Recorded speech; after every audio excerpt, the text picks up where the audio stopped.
Հայաստանի Հանրապետության պետական եկամուտների կոմիտեի հետաքննության եւ օպերատիվ հետախուզության վարչությունն իրեն վերապահված գործառույթների շրջանակում հարկային իրավախախտումների կանխման ու բացահայտման ուղղությամբ տարվող աշխատանքներում մշակել, ձեռնարկել եւ իրականացրել է համալիր օպերատիվ հետախուզական միջոցառումներ, վարելիքի ոլորտում հանցավոր սխեմաներով համատեղ գործունեություն իրականացնող տնտեսվարող սուբյեկտներին բացահայտելու նպատակով։ Հետաքննության եւ օպերատիվ հետախուզության վարչություն տեղեկություններ են ստացվել այն մասին, որ Իրանի Իսլամական Հանրապետությունից Հայաստանի Հանրապետության տարածք է ներմուծվում ավիակերոսին, որի իրացման վերաբերյալ ՊԵԿ տեղեկատվական բազայում տեղեկություններ առկա չեն։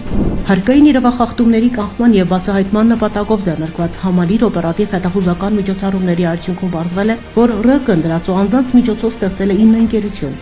Այս ընկերությունների անվամբ Իրանի Իսլամական Հանրապետությունից Հայաստանի Հանրապետություն է ներմուծվել զգալի ծավալի ավիավարելիք, որն էլ հետագայում վաճառվել է Հայաստանում գործող տարբեր անձանց, առանց համապատասխան հաշվարկային փաստաթղթերի դուրսգրման։ Տվյալ 9 կազմակերպություններից 3-ը իրացման վերաբերյալ չեն ներկայացրել համապատասխան հաշվարկ հաշվետվություններ, իսկ 6 կազմակերպության կողմից ներկայացված հաշվարկներում արտացոլվել են խեղաթյուրված տվյալներ։ Այս եղանակով խուսափել են առանձնապես խոշոր չափերով հարկեր վճարելուց։ Ձեռքբերված փաստական տվյալների եւ հանգամանքների վերլուծության եւ ուսումնասիրության արդյունքում պարզվել է, որ ՌԿ-ի կողմից հիմնադրված եւ ղեկավարվող ընկերությունների գործունեության հետևանքով պետությանը պատճառվել է շուրջ 870 միլիոն դրամի վնաս։ Բացահայտված դեպքերով առերևույթ հանցանքի մասին հաղորդումներ են ներկայացվել քննչական կոմիտե, որտեղ նախաձեռնվել են քրեական վարույթներ։ Նախաքննությունը շարունակվում է, իրականացվում են անհրաժեշտ քննչական գործողություններ, դեպքի բոլոր հանգամանքները, ինչպես նաև ենթադրյալ հանցավոր խմբում ներգրաված անձանց ամբողջական շրջանակը պարզելու նպատակով։ ՊԵԿ հետաքննության եւ օպերատիվ հետախուզության վարչությունը շարունակում է անհրաժեշտ միջոցառումներ ձեռնարկել